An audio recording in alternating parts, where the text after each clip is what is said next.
जात माऊली बाबा आपलं नुसतं तिथलं सांगा मग पहिलं काहीच राहिलं नाही पहिलं वातावरण देखू या बाबा लोके याच ना म्हाताऱ्या बिचाऱ्या खावाडा टाइमले बी चांगलं खावाड्यात रातली या थंडी मा उडीदने दाय बिंजी देत आणि सकाळ मग कच्ची उडीदने दाय खावाड्यात असा दांडगल्ला म्हातारा राहत ना एकच गुमामा बैलले बसाडे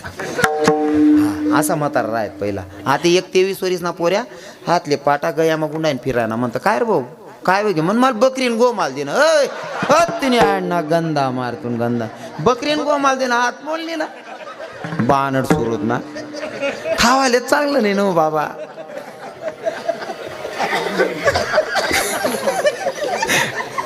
खावायलाच चांगलं नाही हो नाही ते पहिला म्हातारा खाय दुपारने बरे भाजी जर सर जाय ना हो मन बाप सांगे माले भाऊ म्हणे आमना टाइमला अशी भाजी बुजी सर जाय ना मन माय असं भाजी रांदा रुंदा ना किंवा दुकानवर ना खावाडे नाही मग भाकर टाके भाकर ना काला मोडे त्यामध्ये